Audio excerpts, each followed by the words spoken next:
Good evening and welcome. We're going to get started in just a few moments. This is Alexis Taylor from the DEP. I will be acting as your moderator tonight. While we're waiting for the presentation to start, I just wanted to provide a few tips, technical advice. During this meeting, all the participants will be on mute for the duration of the meeting.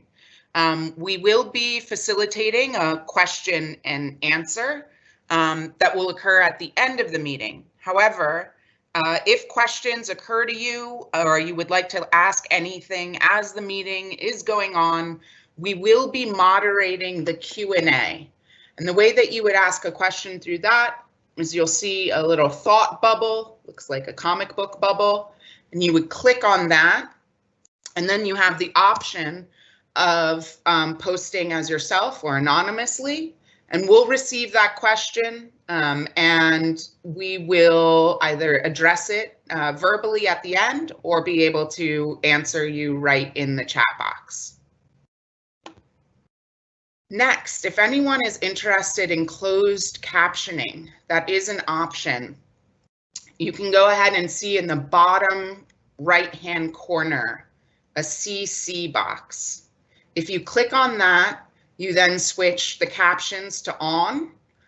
I personally put the font size as small so I could see the whole screen, but you have the options of having closed captioning in small, medium, or large. The other thing that we've enabled is live translation through Spanish or Korean captions.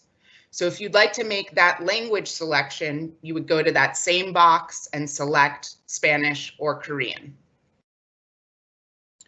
Finally, if you're having trouble connecting or reaching the chat, you can go ahead and send us an email. We have someone who's monitoring that RBD-Meadowlands email, and they'll be able to respond to you very quickly during this meeting. So I see we have more people joining. Welcome. We will get started in just a few minutes. In the meantime, I made an announcement saying I'm acting as your moderator. We would love if anyone wanted to just put in the type box your name as an attendee. We won't be publishing it, but we would love to hear from who's ever in the audience. So go ahead and push that chat box, and it's optional, but we would love for you just to announce yourself and type in your name.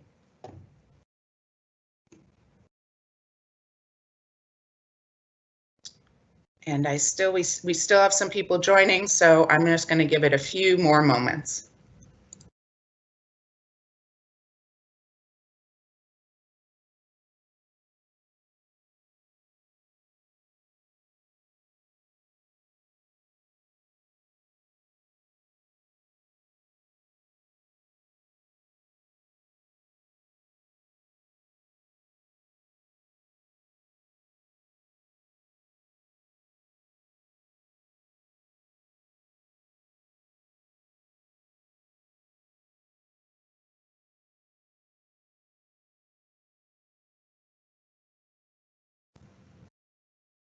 All right, well, we have a good number of attendees. Some people are still joining. As you're joining, you have any questions, feel free to type it in the Q&A chat box. We will be monitoring that throughout. This is Alexis Taylor. I'll be acting as the moderator, but we are going to officially begin the virtual public meeting with remarks from Reina, our bureau chief.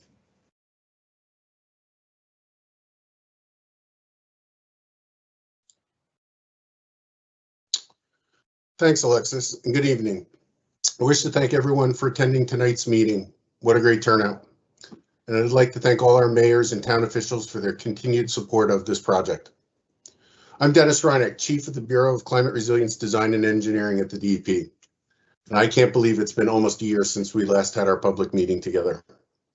I remember that meeting had been planned to be face-to-face, but as concerns over COVID-19 were just starting to be better understood, we were one of the first DEP projects to quickly convert that meeting to a virtual public meeting. As I remember it, working together as a team with Moonachie, Little Ferry, Teterboro, South Hackensack, and Carlstadt, we were able to switch to a virtual meeting in less than 2 days, and it was a complete success. Many of us consulted for several weeks around the DP and were asked, how'd you do that? How did it work? I know how we did it. We did it with teamwork. This project has always been an excellent example of federal, state, local officials in this community working together as a team to tackle challenges caused by climate change and sea level rise. And I'd like to point out that this project has been included as a highlight in New Jersey's first statewide climate resilience strategy report, which was released on Earth Day. The strategy report provides a suite of forward-looking policy options to promote long-term resilience for our state.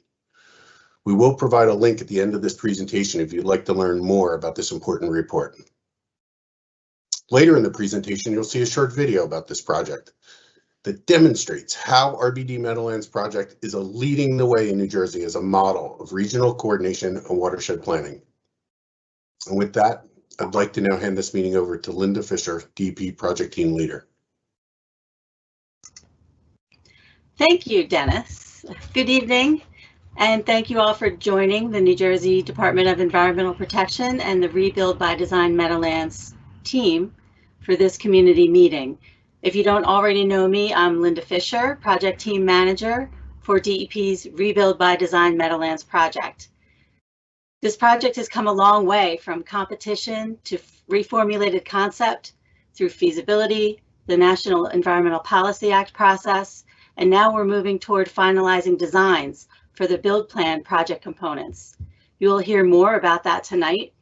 And since the last time we met virtually in March 2020, as Dennis was saying, we've had to make some tough decisions, and we have more tough decisions ahead of us.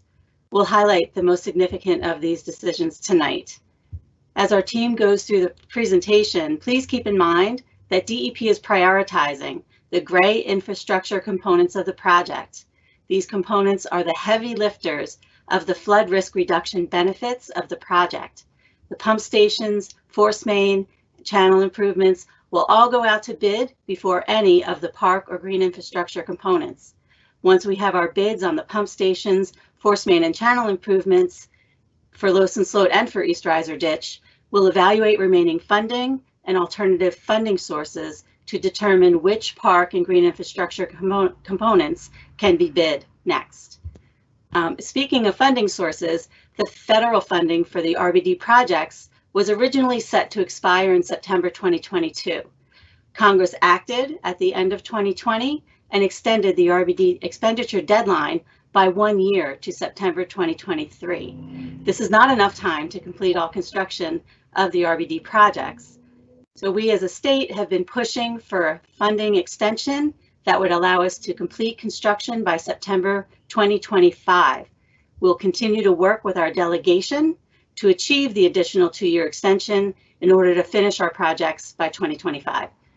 So before turning things over, we'd like to thank the members of this community for the valued input you've provided through this 6-year process. Can you believe it's been 6 years since we started talking to each other? You've helped us to identify the needs of the community in order to identify the flood risk reduction this project will achieve. We thank you for that support. And to kick off tonight's presentation, I'll turn it over to Chris Banoski, Project Executive for the AECOM engineering team.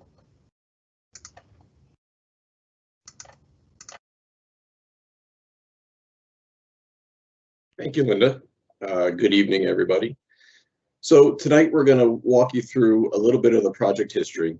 For those of you who this may be your first meeting, or maybe it's just been a while since you've been at one of these meetings, but we'll go through a little bit of the project history, and then we're going to get into the final design, and we're going to talk about how we're going to move forward and into the construction phase and ultimately to the project conclusion.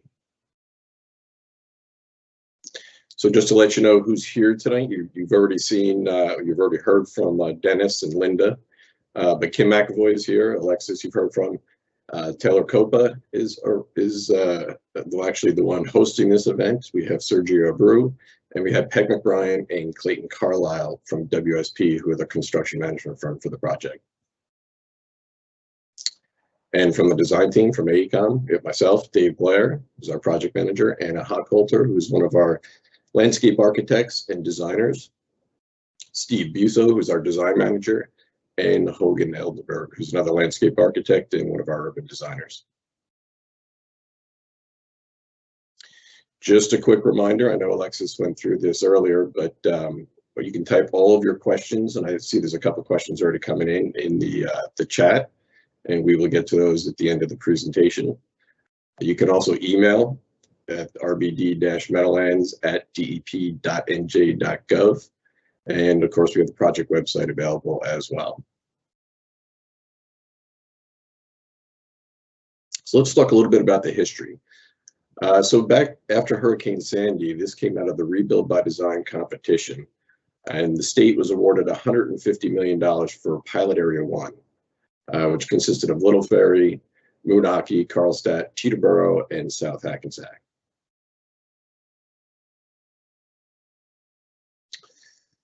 So the purpose of the project, I think we're probably all familiar, but it's to address the flood risk, to increase resiliency to the communities and the ecosystems of the area, and reduce the impacts to critical infrastructure and residences and businesses. And the need, again, we want to protect life, public health, and property, increase community resiliency, enhance water quality, and address the systemic inland and coastal flooding from storm surge events. And as a co-benefit to these flood control interventions, and also as a requirement of the grant, we have additional civic, cultural, and recreational benefits, which you'll see as we go through the design. Again, the two challenges are from major storm surges, coastal events, and then again from the frequent rainfall. That whenever it rains, you guys live in this area, you see this, we have ponding and challenges just getting around. So as part of the design process, we developed these kit of parts for these two different challenges. You have sheet pile walls, multifunctional walls, berms, deployables for the storm surge, and then for the frequent rainfall events, we have gray infrastructure, we have pump stations, we have channel improvements, green infrastructure, and then parks and open space. And you may remember this is the preferred plan that came out of the feasibility study and the EIS, and it was in the record of decision. And this was a plan that addressed both challenges. It had the line of protection, which you can see there in black, which was provided some protection against the coastal storm surge. And then it also had the stormwater components behind the line of protection for the pump stations, force mains, and the green infrastructure and open space and parks.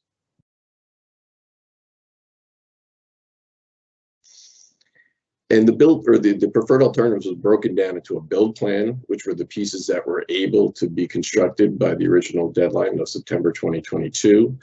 And then it had a future plan, which were the other components that had been taken through the environmental impact statement and the feasibility study and can be picked up and move forward at a later date if more funding becomes available.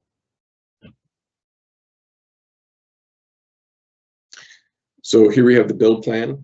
The build plan consists mainly of the green infrastructure components, which you can see along the streets and the parks and open space. Along the river. We also have a pump station on Lowson Slope and a force main that is moving water around one of the more congested areas of Lowson Slope down to the lower area. And we have a pump station on East Riser Ditch, as well as channel improvements in East Riser Ditch.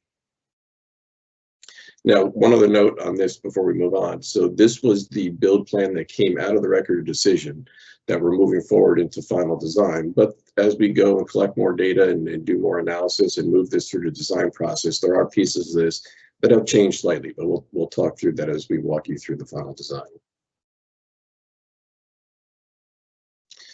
So this is our timeline / schedule here. This starts back in 2012 with Hurricane Sandy through the Rebuild by Design competition and the grant award, and then through the feasibility study, the EIS, and the alternative development phase. And then, of course, you can see in the orange bar, the community engagement. Like Linda said, we've been doing this with you guys for, well, since 2015. So it's going on 6+ years now. And this continued through the design phase, which is where we are now. And we'll talk through the next steps a little bit later on in the presentation. So Linda mentioned this before, or Dennis mentioned this, I think, before. This is a video that the state has developed and that is on YouTube, and it takes a little bit of an overview of the overall project. So it's available. We'll share the link to this as well, but right now we're going to play it for you. So sit back and enjoy.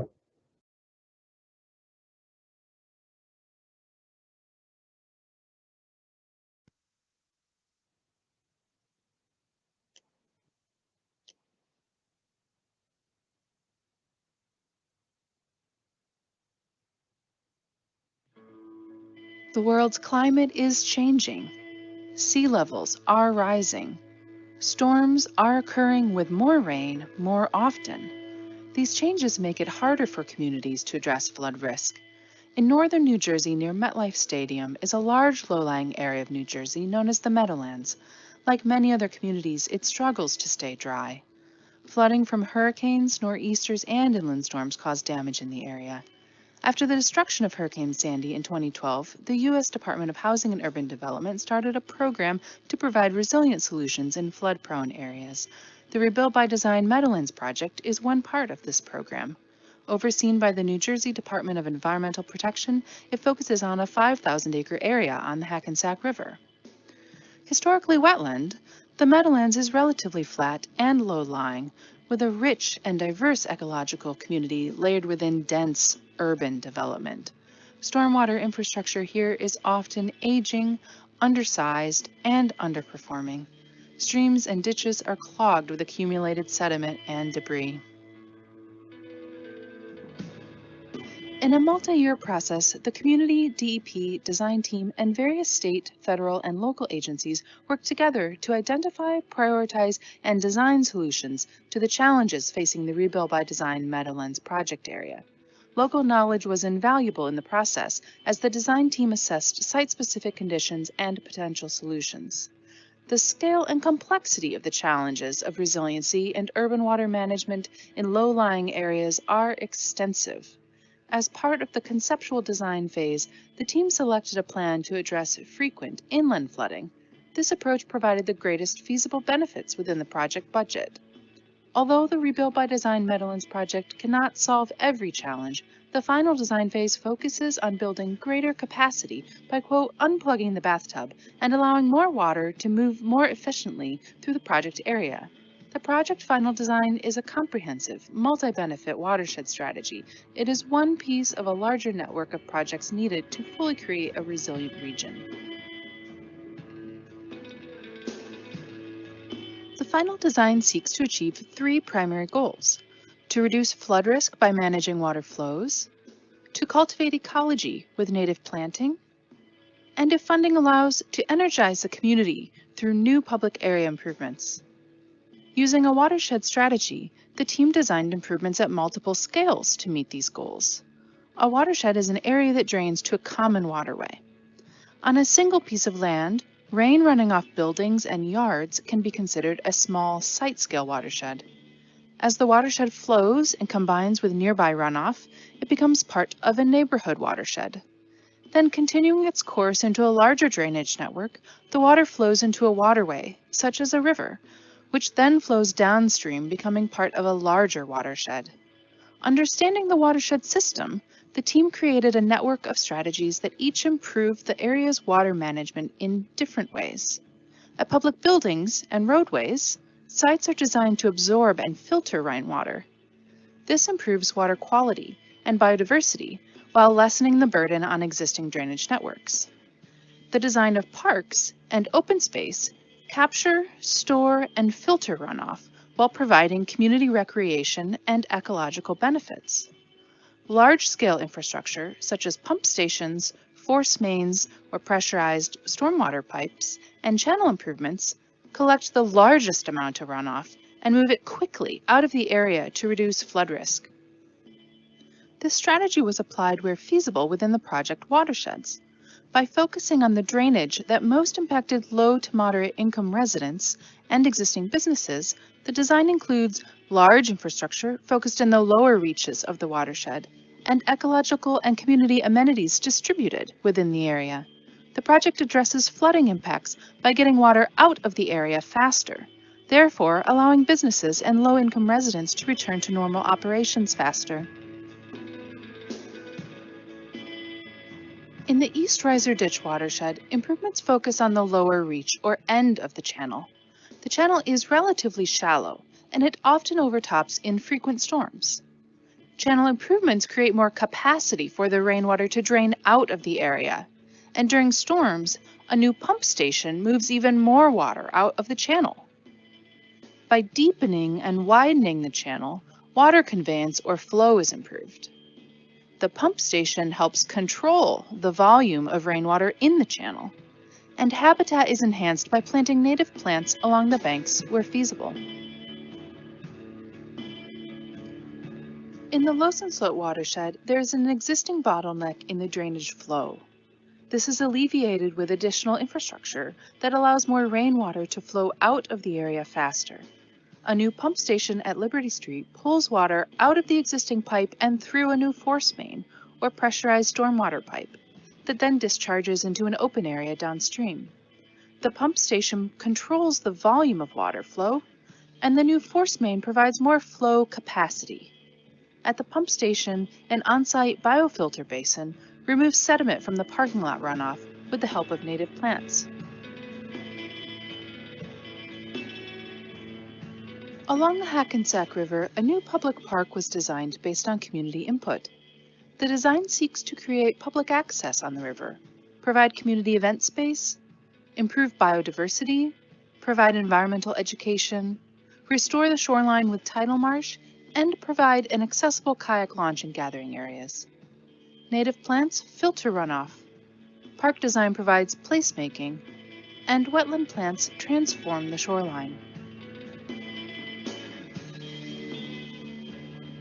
The team looked for opportunities to improve the landscape performance of public buildings and public roadways. Typical challenges at public buildings include on-site ponding after rain events, large impervious parking lots, and roofs with unfiltered runoff.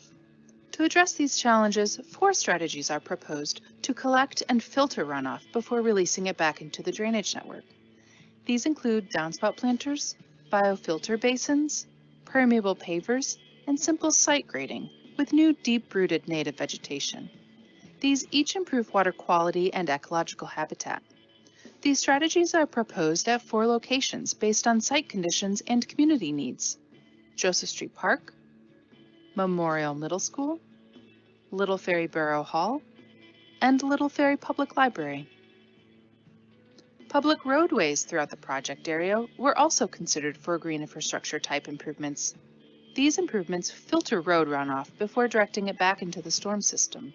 They include biofilter planters, subsurface storage, and a bioretention basin. These are proposed in 10 locations. Although individually small, these features collectively lessen the burden on the storm infrastructure and improve the ecology and community quality of life. Designs such as this bring wide-ranging benefits to an area.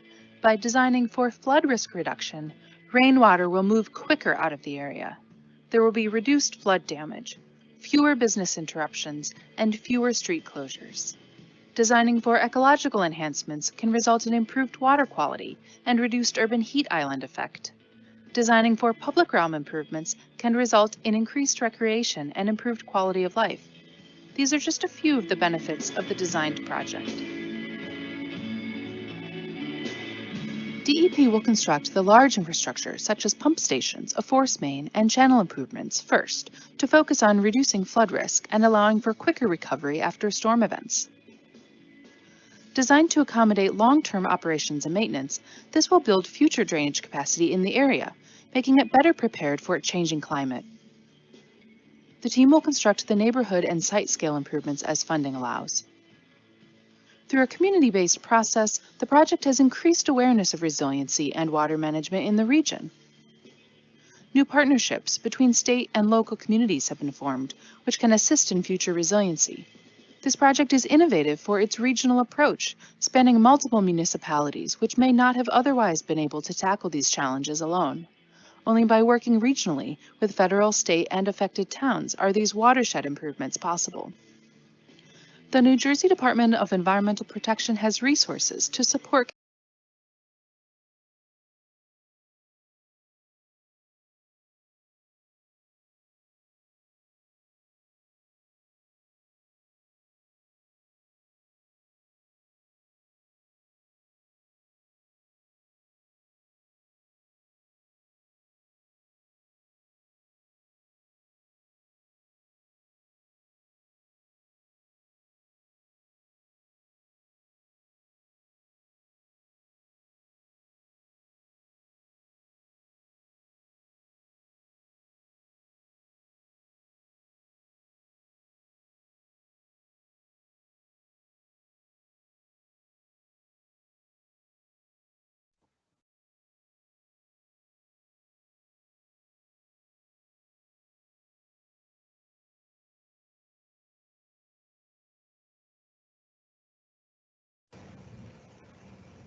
And we're back. I believe we lost sound during just the last 30 seconds of that video. I apologize. I'm going to be providing the link to everyone in the chat so you can watch it after the meeting.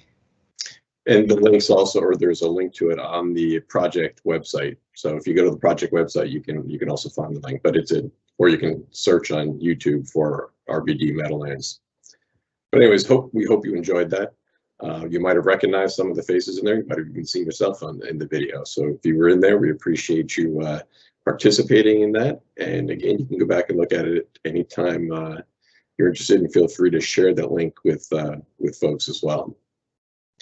So next, we are going to walk you through the final design. So I'm going to let Anna Hochholter and Dave Blair take over from here. And if when Anna comes on, if the voice sounds familiar, if she was the one that narrated the video you just saw. So Anna.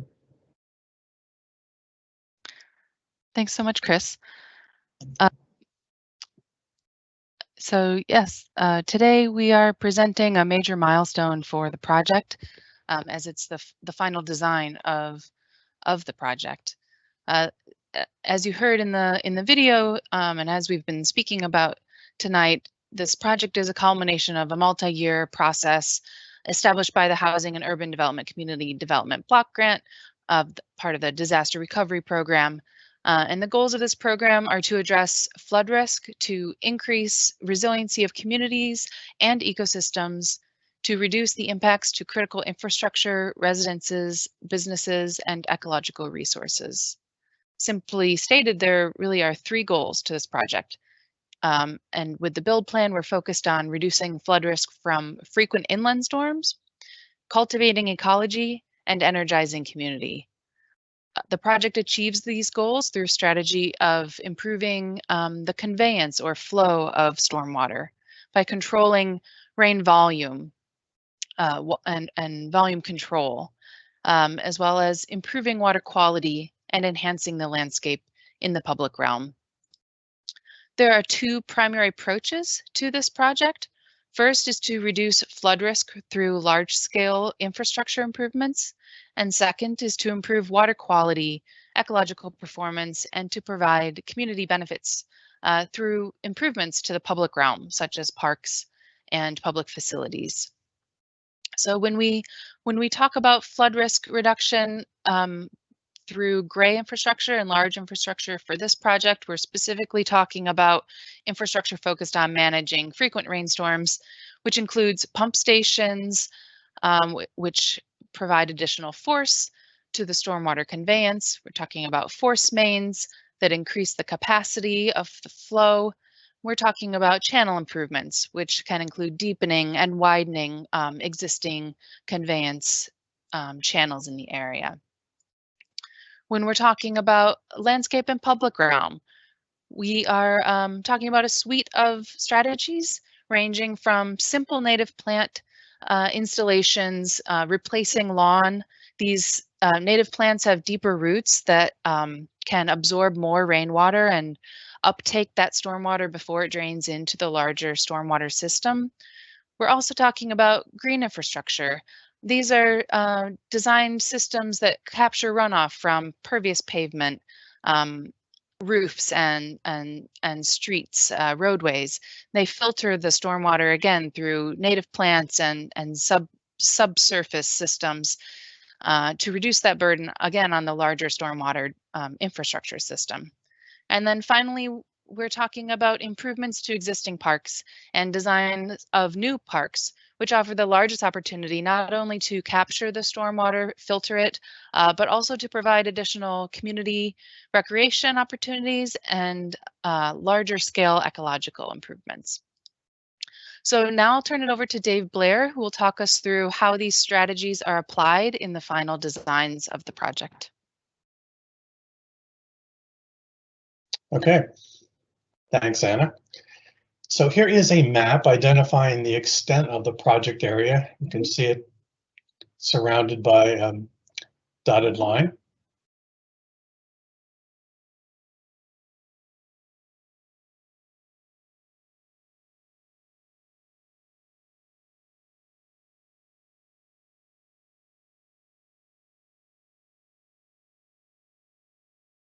Wetlands. So we've not proposed any stormwater improvements down in that area since the wetlands have their own role in flood reduction.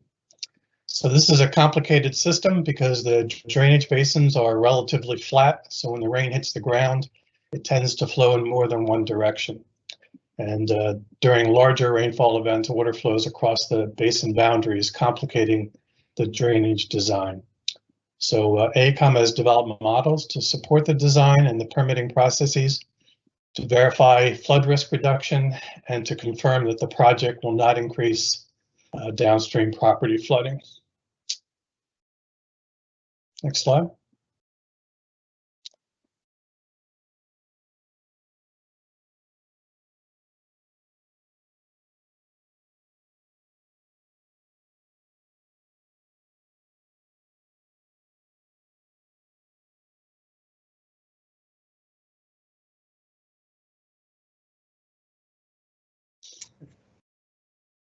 This is Alexis. I believe we have lost your audio, Dave, or there's a delay. Ah, okay. I do see the next slide now. Can you hear me? Yes, we can. Okay. So here are the location of the project elements within their watersheds. There's two large flood control infrastructure projects shown in blue on the map. The project labeled number 1 is the East Riser Ditch Channel Improvements and Pumping Station, located in Karlstadt and Moonachie. And label number 2 is the Lozen Slope Pumping Station and Force Main along the Little Ferry Moonachie border. The 5 other project elements are landscape and public realm projects and consists of improvements to public facilities such as parks, schools, and municipal buildings, and also some street side green infrastructure improvements. Next slide.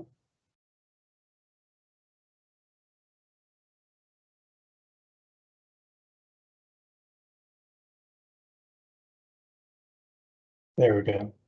So here are the locations of those same projects within their municipal borders. They're a little easier to see on this slide. Again, the 2 large infrastructure projects appear in blue, and the 5 landscape and public realm projects are appear in green. Next slide.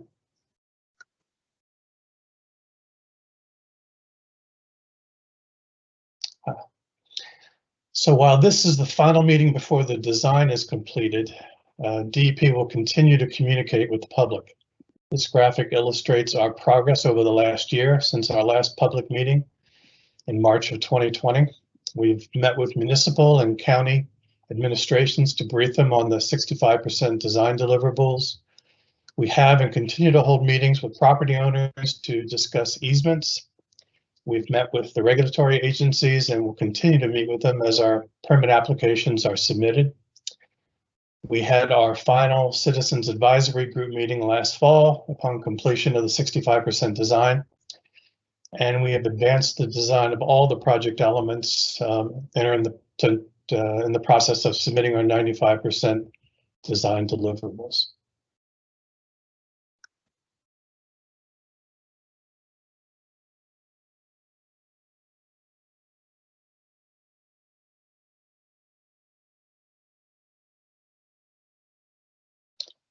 So NJDEP has included the community in the project development since the beginning through frequent workshops and stakeholder meetings. Your input was heard, incorporated into our designs, and will be reflected in the performance of the flood reduction project. Partnerships with the municipalities were developed and will continue to be critical moving forward with long-term operations and maintenance.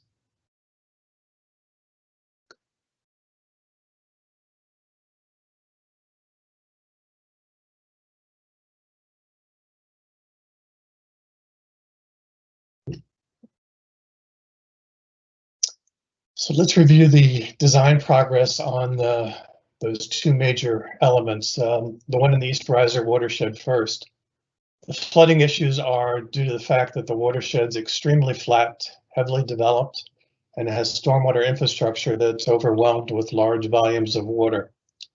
So the goals of these improvements are to increase the ditch conveyance capacity and get the surplus water around the tide gate and into Berry's Creek. So an important long-term benefit of this improvement is that it effectively drains the lower end of the East Riser ditch, benefiting the entire watershed. So in essence, we're unclogging the drain for future upstream stormwater projects.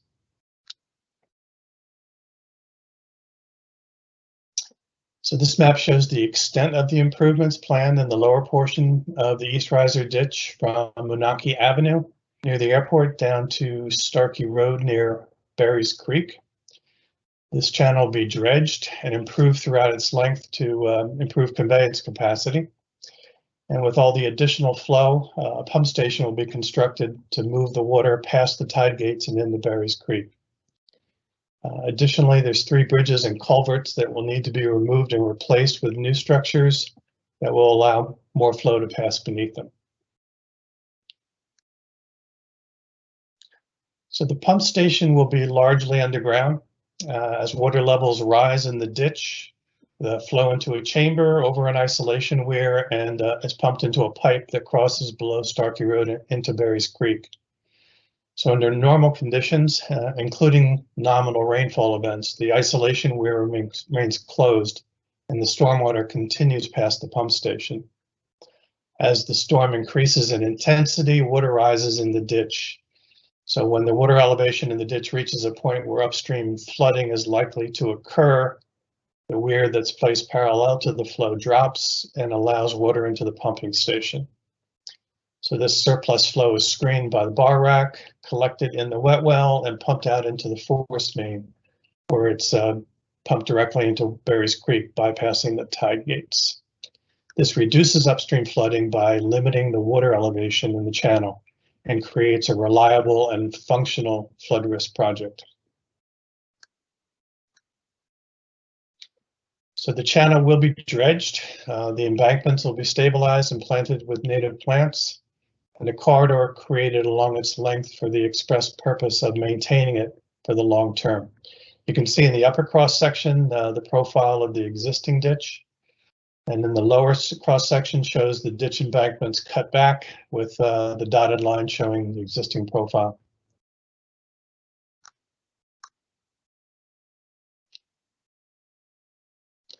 So this slide presents our approach to implement some ecological benefits that we're designing into the banks of the restored channel where they're feasible and logistics allow us to. A wetland shelf and vegetated banks stabilize the sides of the restored channel with native shrubs, plants and trees established along the top where possible. This introduces the ability to reduce the sediment loads entering the ditch and also add some biodiversity. So this slide illustrates some of the features that we'll be designing into the East Riser ditch. So the ditch is currently overgrown with brush, trees, and partially filled with trash and accumulated sediments. So we'll be dredging it to increase its conveyance capacity, stabilizing the banks to maintain an open channel, and adding native plants and vegetated geolifts where we can to reduce sediment load. To facilitate channel maintenance, we'll provide an O&M corridor along its channel length. The pumping station is designed to operate when surplus flows exist in the ditch. The existing tie gate will remain in place and continue to handle low to moderate rainfall events during favorable tide conditions. So the pumping station itself is largely below grade. The brick structure you see to the left is the electrical building. But most of the structure itself is actually buried.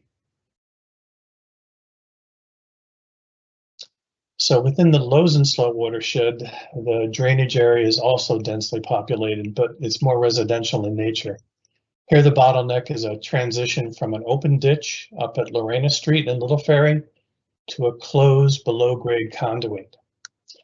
But here the solution is similar to what we're implementing in East Riser, collecting the surplus water in a pump station and pumping it around the closed conduit to an open portion of the ditch where the higher flows can be handled. So this is a schematic of the major infrastructure improvements in Losenslow.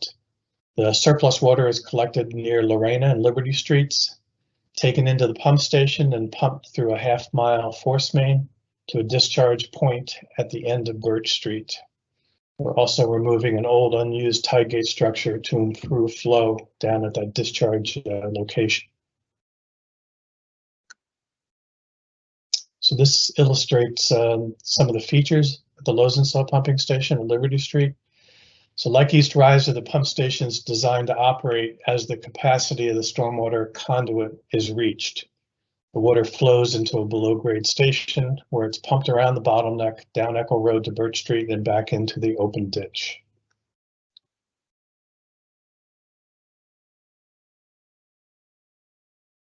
So at this pump station site, we also have designed a biofilter to collect stormwater runoff from the site and utilize native planting to filter the water before collection in an underdrain system and discharge to a storm sewer. So this is a cross section through the roadway just to illustrate the relative size of the 36-inch diameter pipeline. It'll run parallel to most of the existing utilities already in the street. In some cases where utilities cross the roadway, we will have to relocate and or replace them. So this slide illustrates how the pump station operates. In the lower right corner, you can see the stormwater flowing in the closed conduit. And as the rain intensifies, the flow rises in the pipe. Just before the pipe is full, the excess water spills into the pumping station, activates the pumps, and is transferred through the pipeline downstream. So similar to East Riser pump station, the feature here is that the pump station only activates when the Losenslow conduit reaches its capacity. So most of the time, the water passes by the station and it only starts up when it's needed. So I'll turn it back to Anna so she can talk about some of our design progress on the public realm and green infrastructure projects. Thank you, Dave. As Dave mentioned, the green infrastructure components of the project are providing the largest flood risk reduction for the project, and they are the priority for the project. So these features will move forward for construction, and the parks and open space features that I'll talk through now are being designed in full, but additional funding may be needed for their construction. The landscape and public realm elements each serve a unique role in the larger project watershed performance. And community input was very important in finalizing these designs that we'll present today. I'll start by talking about the Riverfront Park, which is a proposed new publicly accessible waterfront park on the Hackensack River. To finalize the designs, we discussed both programming priorities as well as park character. So we wanted to know what type of design would best meet the needs and interests of the community, whether it be a more urban feeling park with more hardscape or more of a naturalistic feeling park. And those types of preferences played a role in determining the materiality for the paving or the fencing, the planting, and the furnishings. We also wanted to know what kinds of programs would be of interest to the community, whether it be more of a passive recreational area or a very active recreational site. So we incorporated those inputs into the final design. The area here on the Hackensack River currently does not have publicly accessible waterfront space. You can see the park's location on the Hackensack River in Little Ferry. So we worked closely with the existing property owners to design, again, future community accessibility to the river, as well as to and ensure that the property owners could continue their use on their sites. This park is proposed to provide flexible community space with about 1/4 mile of waterfront pathway connecting Washington Avenue in Little Ferry near Willow Lake Park to the Hackensack River. It has areas of tidal marsh, hybrid of large open space, as well as ecological design. And there's a proposed universally accessible kayak launch, which would allow active use of the river. The design includes space for small gathering on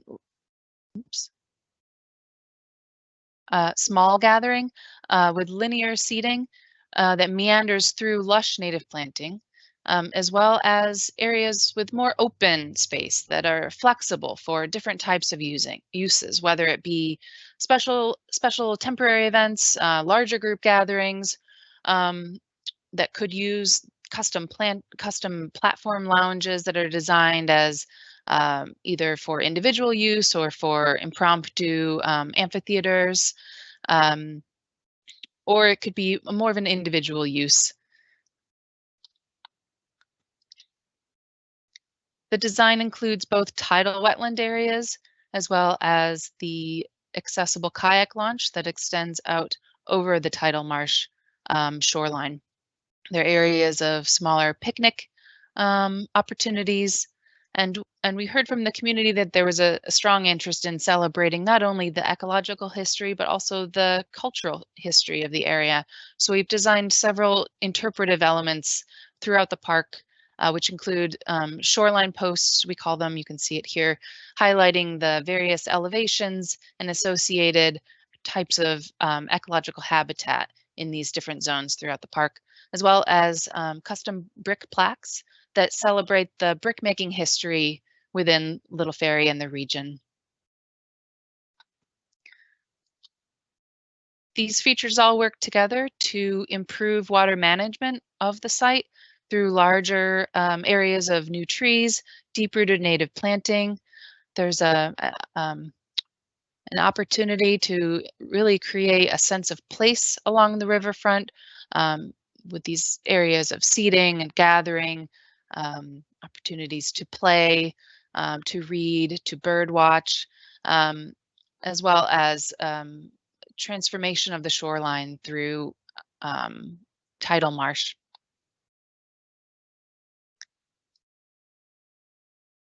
As part of the watershed strategy for the project, we designed improvements at existing public buildings and existing parks. So with these designs, we focused on discussions with municipal leaders and city staff to understand, we wanted to know how these sites were used, as well as to know what kinds of potential flood circumstances have been observed on these sites. We wanted to know about circulation and what kinds of challenges they experienced on these sites. So we incorporated that input.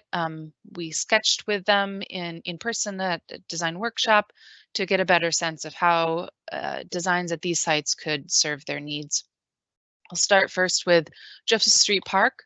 You can see it here in the Loson Sloat watershed, same watershed that Dave was mentioning with the Loson Sloat force main and pump station.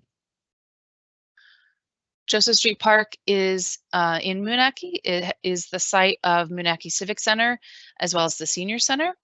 The strategy here was to transform the existing parking lot with permeable paving in the parking stalls to install downspout planters near the building. And both of these capture and treat the stormwater runoff to improve that water management as well as water quality. And then the other part of the strategy is to plant native plants, trees and shrubs along the edges of the park to try to provide more visual screening from adjacent residential properties. And again, to create that sense of place within the park. These strategies come together to improve biodiversity, to improve water quality, and really create a sense of place. The next site is Memorial Middle School. It's also within the Lossen Sloat watershed. You can see here the strategy incorporated input that we heard about occasional flooding and water ponding, both along the driveway and the parking lot, but also in the front yard of the school. So we focused here to design biofilter basins that capture the runoff from the driveway and as well as Liberty Street to filter that runoff and temporarily treat it and temporarily store it until it goes back into the stormwater drain. So it's reducing those peak flow rate runoffs, which help the overall water system. Next, we designed native plant gardens in the front areas of the school, and these help with the on-site ponding as well that we heard were an issue here. There's a great opportunity at the Memorial Middle School for environmental education, both within classroom curriculum as well as hands-on after-school programs, whether it be plant identification or even garden maintenance. The next site is the Little Ferry Municipal Building, also located within Lossen Sloat watershed. You can see it here at the higher end of the reach. At the Little Ferry Municipal Building, there was a large parking lot, again, that was had some ponding. The stormwater there wasn't being filtered for water quality, so we're proposing to install permeable paving, which will really help with the water treatment there.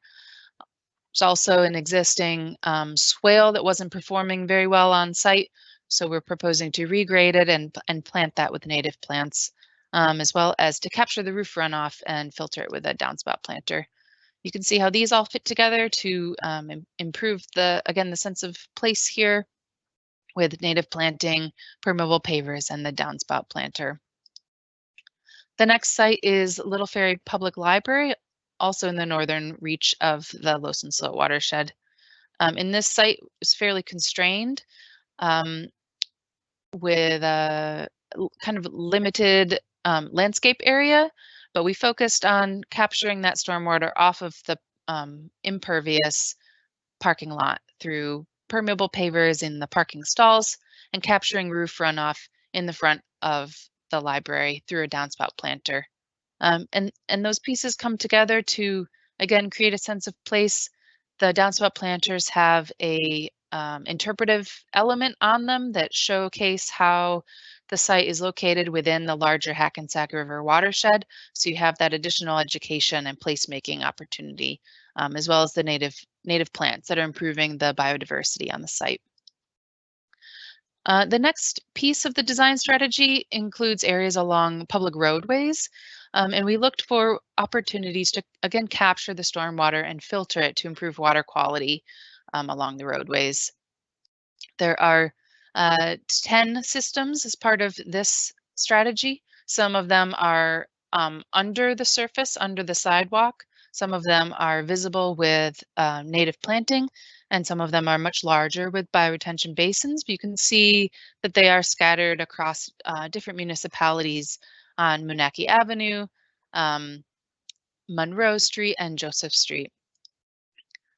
So here you can see how these features each work. The downspout, the biofilter planters, reducing pollution by capturing and filtering the stormwater, with native plants providing biodiversity, as well as some of the subsurface storage, which capture and treat the stormwater through stone storage beds before redirecting it back into the storm system.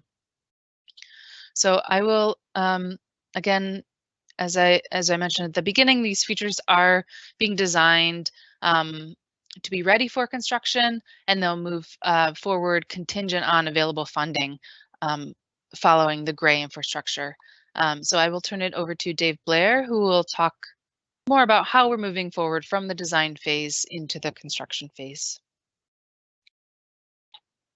Okay, thank you, Anna. So communications continue between the municipal governments, and for the purpose of combining forces and determining the best way to organize for the long-term maintenance and operation of the stormwater infrastructure. This is important because formal agreements must be in place before the construction contracts can be publicly bid.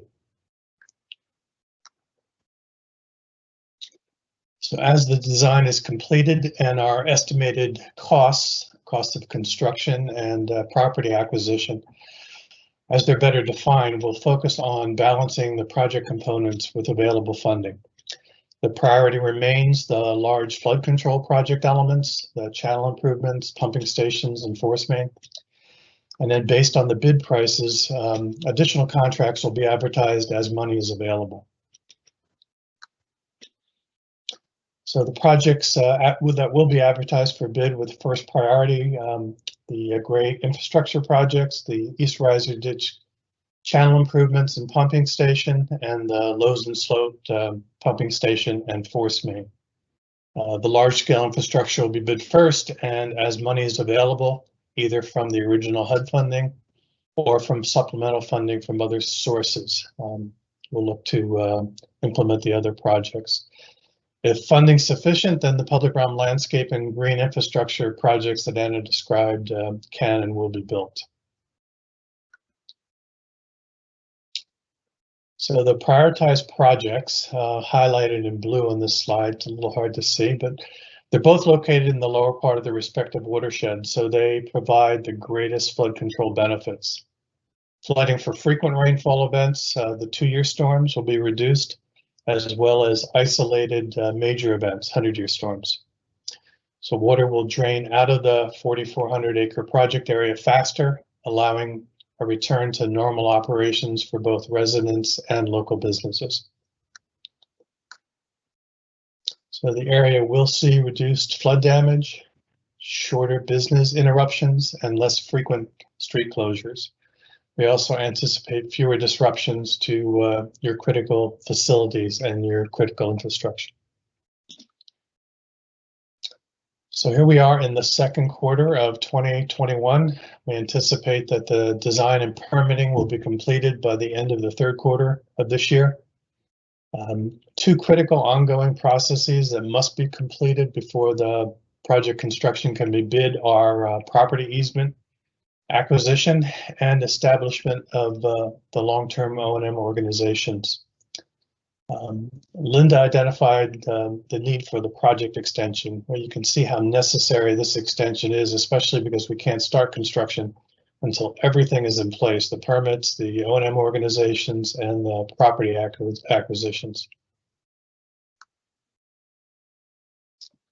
So DEP will continue to communicate as we enter and move through the construction phase. We will continue to meet with property owners. Listserv announcements will be posted on their website during the construction phase. And also municipalities will be notified of the progress with the intent that they'll distribute that information to the public. So with that, I'll turn it back to Anna to close.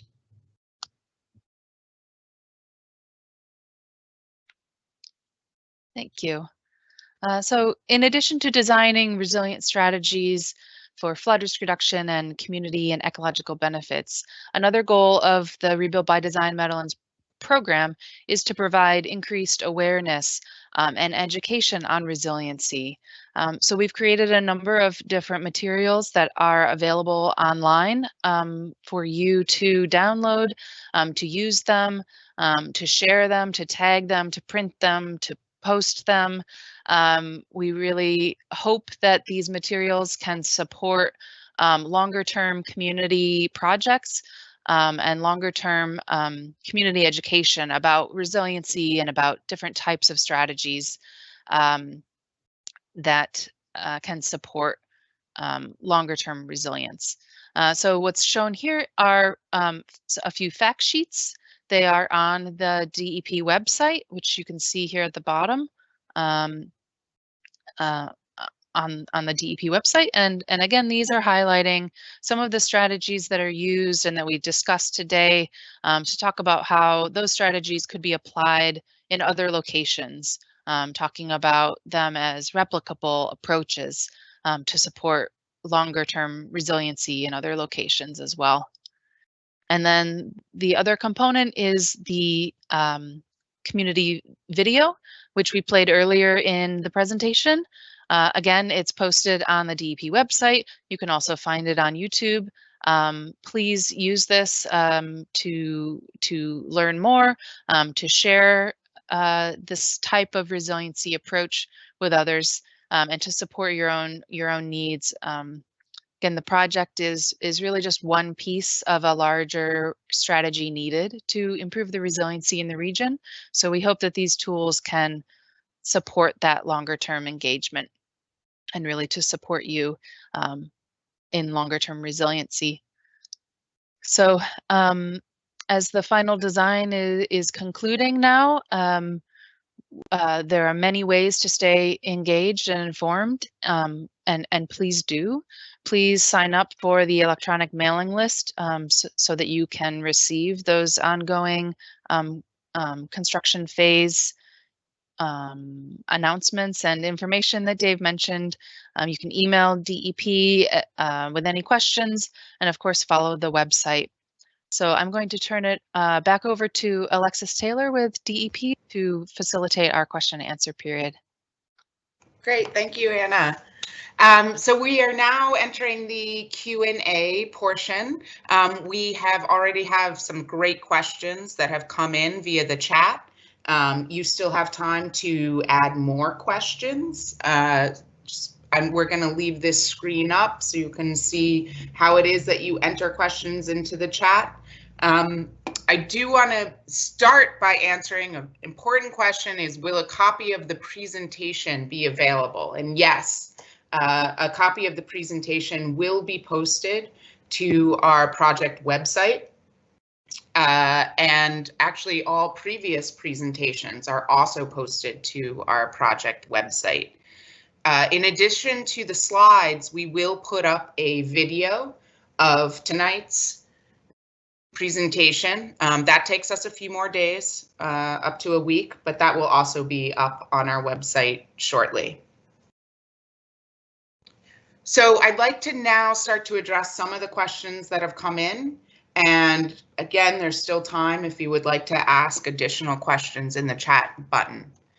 I'm going to begin with the question, will the East Riser Ditch work impact the planned remediation of the Berries Creek Superfund site? So just so everyone's aware, there is a EPA designated Superfund site, which is Berries Creek. And we have been closely coordinating with that group. I'm going to hand it off to Linda to describe that in greater detail. Thank you, Alexis. So we'll continue to work with EPA, as Alexis mentioned, and the Berries Creek Study Area Potential Responsible Party Group to ensure that discharge velocities from the existing tie gate and the proposed pump station are understood, so that the Berries Creek Study Area Group can appropriately design their remedy. We've had this relationship. It's been very productive and cooperative for the past 5 years. We look forward to continuing this positive interaction, and that's it. Great. So our next question is about the proposed parks. Are any of the parks being built on paved over developed areas, or are they going to be built on former wetlands? So I'm going to hand this question off to Anna. It's a multi-part question because there are multiple sites that have been identified, but let's have Anna answer that in greater detail. Sure.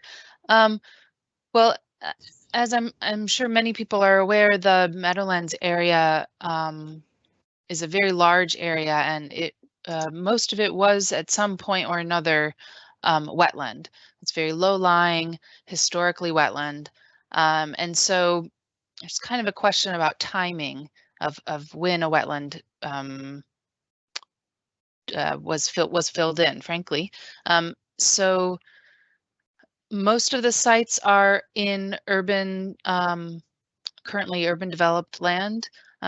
Now, the existing municipal sites are not in locations of existing wetlands, and actually Riverfront Park is the only location with a very, very small existing wetland feature. But the design in that location is to improve and create significantly more acreage of new tidal marsh and tidal wetlands.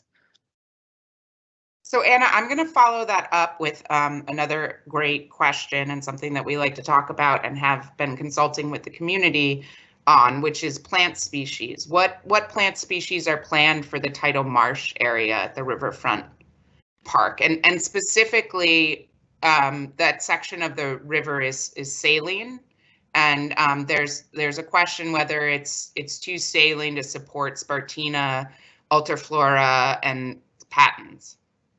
Spartina patens. That's a great question. So along the Hackensack River, we know that it is brackish, and we've worked with a number of community members as well as agencies and our permitting team, our ecological team, to specifically design that planting palette for the site conditions in this location on the Hackensack River. So the team did execute we executed a sampling of plants along the river to see which species are growing in certain locations. Let's see, so some of the tidal marsh species include the dwarf spiker rush, saltgrass, sea glasswort, smooth cordgrass, salt meadow cordgrass, the eastern annual salt marsh, aster, as well as some others. But of course it does transition, that's in the lowest reach. It does transition into more of an upper tidal marsh area, and of course extending up into upland. And I will just add that plant selection was something that we really relied on local expertise, and in particular, there was a broad range of expertise on our community advisory group who were able to provide information about some of the plants that they had identified as working or not working in that area. The next question is another one that we often get, and it's what are the plans for ongoing operation and maintenance, and in particular East Riser Ditch and Lowson Sloat? What will there be ongoing monitoring and management to prevent or deal with encroachment of invasive species and accumulation of trash? And I'm going to ask Linda to address that. So yes, that's a good question, and we hear the question regarding operations and maintenance very often. For the East Riser Ditch, you know, we will have an O&M plan that will include the maintenance of plants and any accumulated trash or sediment in the ditch itself. O&M is integral to the optimal function of the project features there. We're working to identify the responsible entities for the project, for all components of the project, basically, and the entity will be identified before we purchase easements and construct the project. I think I didn't answer the question about Losen Sloat, though. So the East Riser Ditch and Losen Sloat projects are different. The East Riser Ditch project, we are actually improving the channel and adding native plantings and stabilization of the stream banks. So everything we construct there must be maintained. For Losen Sloat, we're really not encroaching in the stream the same way. And O&M, as far as trash removal and sediment removal, are not part of the Rebuild by Design project. I hope that answers that question. We also have a question about the existing Losen Sloat ditch. Will it be utilized or abandoned? And I'd like to ask Chris Banoski to address that. Sure. So the section of the Losen Sloat that's we're going to be pumping around in the force main is going to remain. We're not doing any work there, and the pumping station doesn't necessarily take all the flow during larger events. So the ditch will continue to receive water, although the pressure on that portion of the ditch will be reduced because we'll have the pump station that's going to take some of that water that currently goes through that or tries to go through that area away and pump it around down to the lower portion that's been dredged. So the ditch will remain.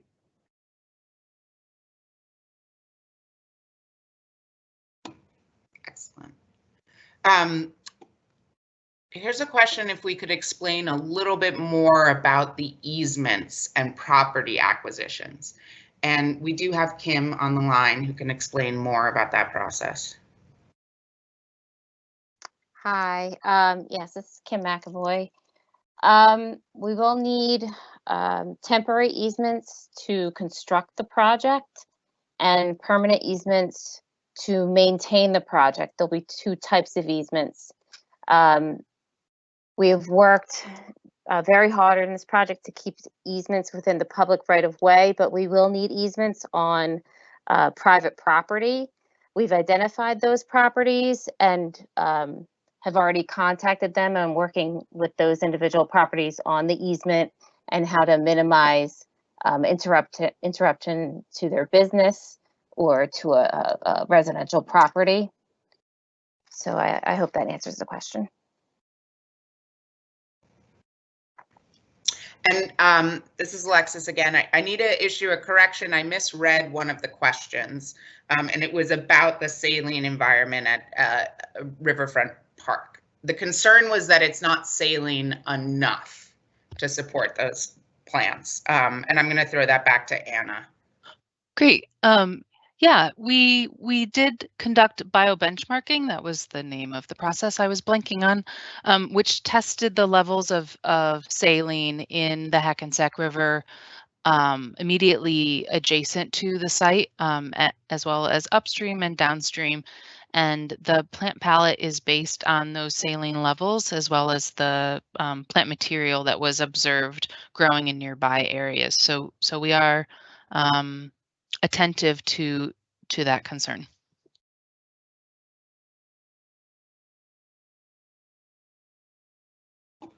Okay, and the other question is, were there any considerations for capturing or transferring species of concern in Berries Creek before dredging?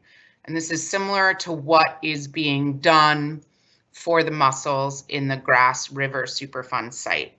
So I will say that we are not the organization that is actually carrying out the Berries Creek remedial action. But this is something that we could raise certainly with them, especially if there is a precedent for doing it at another Superfund site.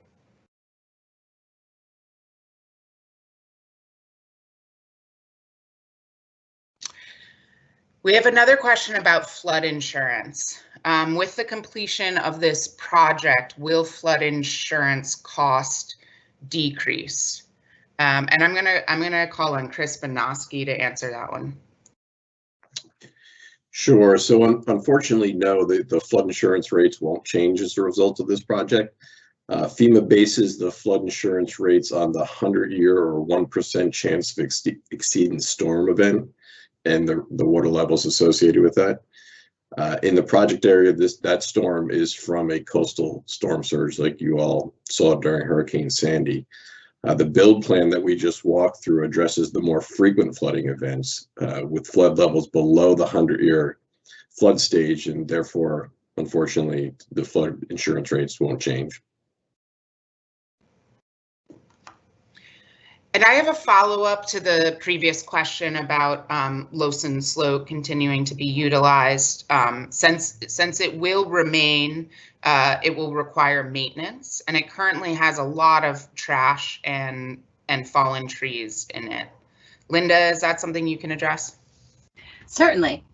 Certainly, and that's actually something that we see throughout the project area. There are many ditches in this project area, in the Meadowlands. As you know, it's formerly wetland area that's been filled and then ditched to drain. Those ditches require maintenance. This project does not include maintenance of many of the ditches. So so the Lowson Slope dredging or trash clean out is really going to be up to another entity to take responsibility for. So as much as we'd like to help, we really can't accomplish everything on our timeline. I hope that answers the question. If there are follow-ups, if anyone has follow-ups to the questions that they've already asked or new questions, we're going to keep the Q&A open for a few more minutes. I did want to mention that we have provided a couple of links in the chat already. One was to the video up on YouTube. Another was to the fact sheets, and we're going to provide a couple more links. Dennis Reina had mentioned that DEP has recently published a draft climate change resilience strategy, and the Meadowlands project is really an example of many of the ways that DEP is working with communities to address climate change. So it both informed that strategy and is informed by it. And so we're going to provide a link to that along with another thing that Dennis mentioned, which is the science report that was published a few months ago. But it is the science report on climate change specific to New Jersey. So we're going to add those links to the chat. As we're doing that, I will give just a couple more moments if anyone has any follow-up or additional questions.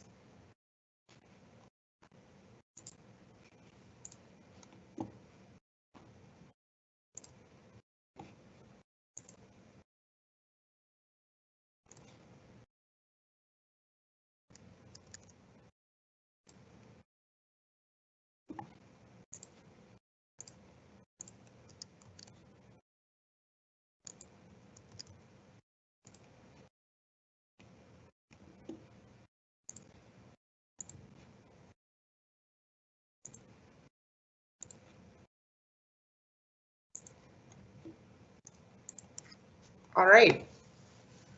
I don't see any additional questions that are coming in. If something occurs to you after tonight, we are always monitoring that Rebuild by Design Meadowlands email, and we are happy to receive any questions that you may have via email. We will also continue to update our website with any announcements, especially as we are moving into construction. So with that, I want to thank you all for joining us tonight. Please do go ahead and share that video on social media with your friends, with your family. I can tell you that one of our team members shared it with her 10-year-old, and it was very educational. So I think it's actually a great tool to understand how the Meadowlands region is really leading the New Jersey climate change strategy in terms of implementing things to address flood control. So thank you all. We look forward to working with you as we move to construction, and feel free to reach out at any point if you have additional questions.